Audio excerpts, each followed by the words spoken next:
राधे राधे मित्रों। आज दशहरा है तो आप सबको दशहरे की शुभकामनाएं। हम दशहरा जानते हैं कि दशहरा हमेशा अ, बुराइयों पर अच्छाई की जीत का प्रतीक के रूप में हम सेलिब्रेट करते हैं और इसीलिए हम रावण बनाते हैं और रावण को जलाते हैं। और अगर आप इस चीज़ को ध्यान से देखें कि हम हर साल दशहरा मनाते हैं, हर साल रामलीला होती है, हम हर काम को एज ए रिचुअल करते आ रहे हैं और बस रावण को जलाना और त्योहार मनाना और खुशियाँ मनाना। बट इसके पीछे क्या वजह है और इसमें जो बुराई पर अच्छाई की जीत है, तो बुराई कहाँ है और अच्छाई कहाँ है? और ऐसी कौन सी बुराई है जो हर बार मार दी जाती है, हर बार जला दी जाती है और फिर आ जाती है? और सबसे पहले तो ये सोचना कि अगर रावण को ही मारना था तो राम जी ने रावण को मार ही दिया था। तो रावण तो नहीं होगा जिसको हम बार बार मारते हैं। अगर ये समझ में आ गया कि रावण को नहीं मारते तो हम किसी और को मारना चाहते हैं, किसी और को जलाना चाहते हैं।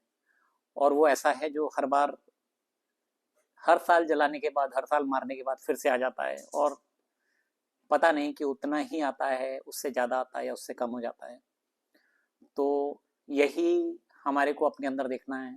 हमें अपने अंदर अनुभव करना है कि ऐसा कौन है जो हमारे अंदर आ जाता है, हमारे अंदर की बुराइयाँ।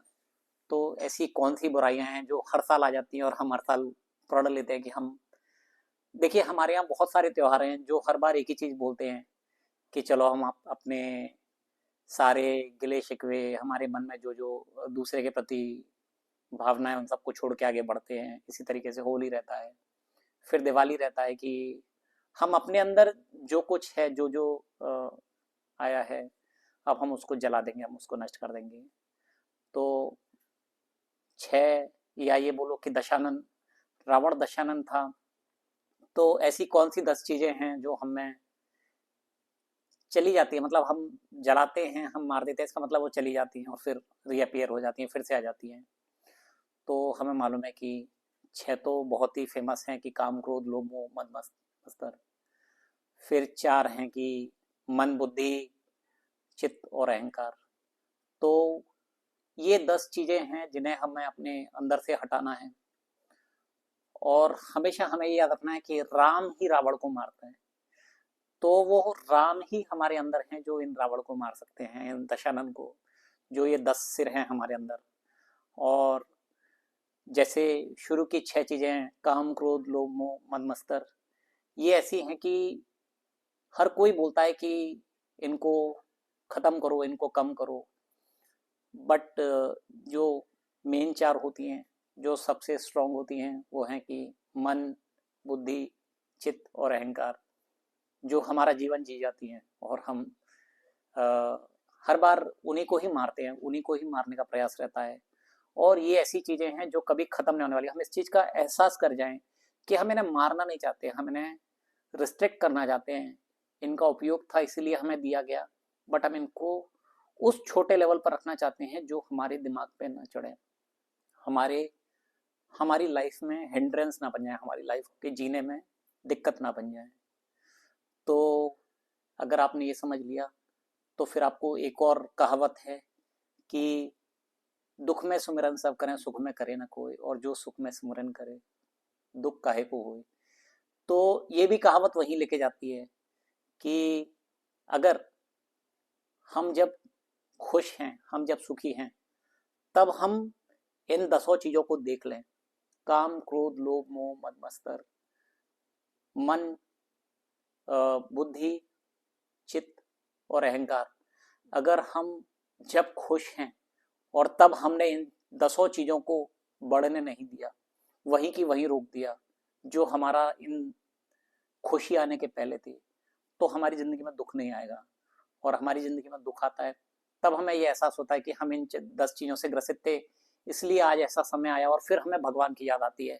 जब हमें भगवान की याद आती है तब भी हम राम को ही देख रहे होते हैं। हम चाहे किसी भी भगवान की पूजा करें, हम अपने अंदर से राम को ही निकालना चाहते हैं, हम अपने अंदर से राम को ही अपने उनके आगे सरेंडर करते हैं कि वो हमें ले लें और वो हमारी इन सारी पीड़ाओं को दूर करें, तब भी हम यही चाह रहे होते हैं कि ये 10 चीजें हमारे अंदर हैं, इन चीजों का नाश, और नाश तो हो नहीं सकता, कम हो जाए, इतना कम हो जाए कि हमारी जिंदगी में सुख और दुख दोनों ही समान स्तर पे पहुंच जाएं। तो जब हमें सुख के समय समझ में आ गया कि ये करने वाले राम थे और हमें जो मिला उसमें ये 10 चीजें, जो दशानन है, ये रावण हमारे आगे उन्नत नहीं हो पाया, हमने उस रावण को अपने साथ रखा है, वो हमारे साथ जी रहा है, लेकिन वो इतना बड़ा नहीं हुआ कि वो राम से बड़ा हो जाए। और जिस दिन वो राम से बड़ा होने की कोशिश करता है तो फिर भगवान राम आते हैं और उस रावण का नाश करते हैं।